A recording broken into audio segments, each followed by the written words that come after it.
the president's talk about this being a Democratic hoax doesn't seem to hold a lot of water tonight, even with his own supporters. Well, what seems to be, look, that Truth Social post that he did this morning was extremely confusing, and it's very clear what, he is trying to suggest, backfill this essentially, that anybody who raises questions about this now that it was some kind of a setup by Democrats or by Obama, even though Jeffrey Epstein, or Joe Biden, even though Jeffrey Epstein died in jail when Donald Trump was president last time. I mean, there's a reason that you are seeing people like Mike Flynn say this just doesn't make sense. It simply doesn't. You are correct that, a decade ago, President Trump was more than happy to raise questions of guilt by association for the Clintons. This was something that his advisors talked about, that his allies talked about. Has he talked about Jeffrey Epstein as much in the interregnum period between his two presidencies as some of his top advisors have? No, but he has populated his administration with people who really made names talking about this. And to now say it doesn't matter, you are seeing an emboldened Congress to some extent calling him out for saying these things. I wonder what you make of that, because one thing he has made clear is he wants people to stop talking about this. He wants this to stop being a story. And you're seeing the right-wing influencers that he's calling, or like some of his most ardent members in Congress, most ardent supporters, say they still want to hear more. I wonder what you make of that when typically they fall in line with what he says. I think there's a couple of things at play, Caitlin. I mean, I think one is, he is a lame duck. I mean, part of why he has tried to hold on to his party so tightly since he took office again was to get things done. He saw what happened in term one when members of his own party were rising against him on various fronts. And so he wanted to pass, the one big beautiful bill. And there were other pieces, there were other things he wanted to accomplish. And generally, he has scared members of his party into not speaking out if they were upset with it, or people supported what he was doing. Now you're seeing things like Tom Tillis, who you just played a quote from North Carolina. He's not running again. And so he clearly feels emboldened to speak out. Marjorie Taylor Greene has been speaking out more and more. You may see others. I think time will tell, but it is definitely a notable shift since he came back. Yeah, I mean, when it comes to Trump trying to move off the story, I want you to listen to what he said in the Oval Office, where he himself was basically trying to say it's time to move on from this.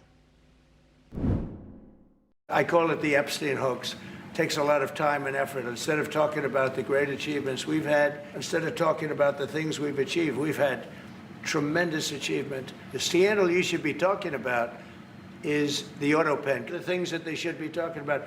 The big, beautiful bill is one of the greatest pieces of legislation ever in this country. All these things that happened that wouldn't have happened if you had good leadership. And that's what you should be talking about. Maggie, as you know, the president is typically pretty good at changing the narrative when he wants to, or putting something else out there. Does your reporting show, are you surprised that he's struggling to change it in a way that he typically has not? I think this one, Caitlin, a couple of things. Number one, Jeffrey Epstein has been a mainstream story for a long time. There were a lot of people who covered issues related to Jeffrey Epstein and the crimes that he committed. He was in prison.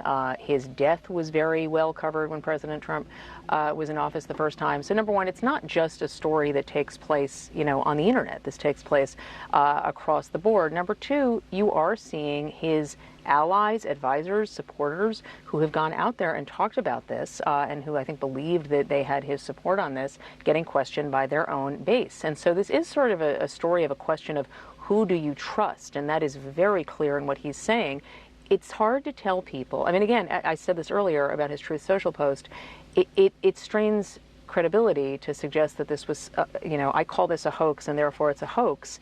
People are clearly feeling as if for their own reasons, whether it is because of the people who listen to their podcasts or because of their voters in the midterms, that they need to make clear that they don't agree with them. Lastly, we also learned tonight that James Comey's daughter, Maureen Comey, who is a prosecutor in Manhattan, successfully had worked on the cases of Jeffrey Epstein and Ghislaine Maxwell. She's been fired abruptly. Our sense is that she wasn't given a specific reason. Do you believe that that's related to what's happening right now? What's your sense of that? It's hard to ignore the fact that she was involved in some of the cases involving Jeffrey Epstein. Time will tell whether this was the reason why, whether folks suggest that she had something to do with that. As you say, she apparently was not given a specific reason, and Article 2 was cited as, under the powers of Article 2 and the executive branch. She was dismissed. The president has obviously no love for James Comey, but this would, potentially feed into a line of what he is trying to allege as some broader effort that's separate from him. Yeah. Maggie Haberman, excellent reporting as always. Thanks for joining me. Thanks, Caitlin. Up next, my other inside sources, Politico's White House Bureau Chief Dasha Burns and CNN's senior correspondent Donnie O'Sullivan. And it's great to have you both here to just get your perspective on this. Donnie, I kind of just would like for you to walk us through this, because I think one question that some people have is, given Trump himself has peddled conspiracy theories before, what you make of the surprise he has at how attached to this the people who support him the most are, and are not willing to let it go just because he says, stop talking about this.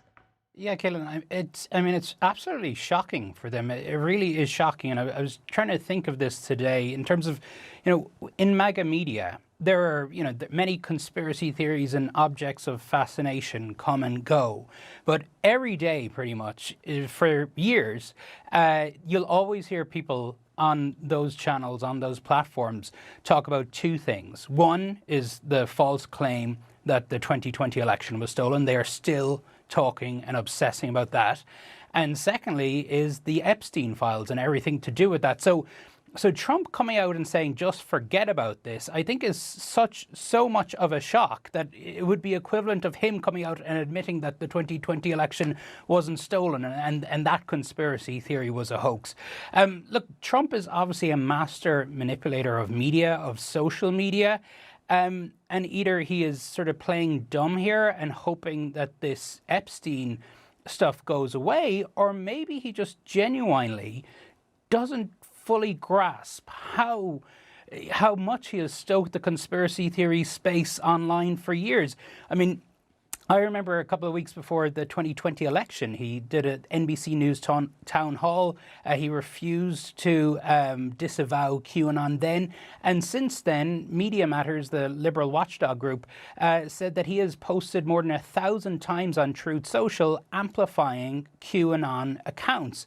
And so every time people see those sort of accounts, they view that, rightly or wrongly, but they view that as him endorsing this conspiracy theory or Epstein files, all that sort of stuff. So that is why this is such a big deal for them.